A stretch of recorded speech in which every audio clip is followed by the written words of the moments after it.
Hello viewers, আশা করছি সকলেই ভালো আছেন। তো বন্ধুরা, আজকের এই ভিডিওটিতে আমি আপনাদের জানিয়ে দিব যে অলিম্পিকের যে সেমিফাইনাল ম্যাচটি রয়েছে ব্রাজিল বনাম মেক্সিকো, এই ম্যাচের হেড টু হেড পরিসংখ্যান জানিয়ে দিব, কে এগিয়ে রয়েছে বিস্তারিত আজকের এই ভিডিওটিতে জানিয়ে দিব। তো বন্ধুরা, অবশ্যই ধৈর্য সহকারে সম্পূর্ণ ভিডিওটি দেখবেন।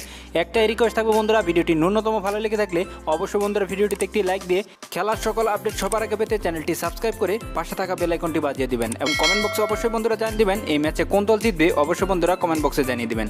সেমিফাইনালের এই ম্যাচটি অনুষ্ঠিত হবে 3 আগস্ট 2021। ম্যাচটি শুরু হবে বাংলাদেশ সময় অনুযায়ী দুপুর 2টার সময়।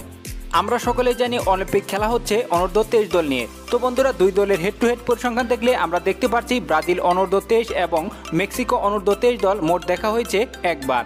এই ম্যাচটি অনুষ্ঠিত হয়েছিল 11 আগস্ট 2012 সালে অলিম্পিকের ফাইনালে। সেই ম্যাচে ব্রাজিল অনূর্ধ্ব 23 দলকে 2-1 গোলে হারায় মেক্সিকো এবং অলিম্পিকের গোল্ড মেডেল জিতে নেয়। দুই দল অলিম্পিক চ্যাম্পিয়ন হয়েছে মোট একবার করে, 2012 সালে মেক্সিকো এবং 2016 সালে ব্রাজিল। আমরা যদি দুই দলের লাস্ট 5 ম্যাচ পরিসংখ্যান দেখি তাহলে কিন্তু দেখতে পাচ্ছি যে ব্রাজিল 5টি ম্যাচের মধ্যে 4টিতে জিতেছে, 1টিতে ড্র করেছে। অপরদিকে মেক্সিকো 5টি ম্যাচের মধ্যে 4টিতে জিতেছে, 1টিতে হেরেছে।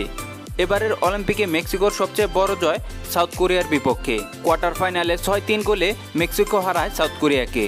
অপরদিকে অলিম্পিকে ব্রাজিলের সবচেয়ে বড় জয় হচ্ছে জার্মানির বিরুদ্ধে।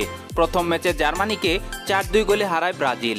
এবারের অলিম্পিকে ব্রাজিল মোট ম্যাচ খেলেছে 4টে মাত্র ম্যাচ। তো এই 4টি ম্যাচের মধ্যে 3টিতে জয়লাভ করেছে ও 1টিতে ড্র করেছে।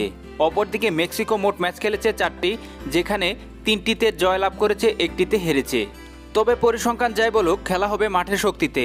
মাঠের পারফরমেন্স যারই ভালো হবে সেই ম্যাচে জিতবে। তো বন্ধুরা, অবশ্যই কমেন্ট বক্সে জানাতে ভুলবেন না আপনার মূল্যবান মতামতটি, এই ম্যাচে কোন দল জিততে পারে। অবশ্যই বন্ধুরা কমেন্ট বক্সে জানিয়ে দিবেন।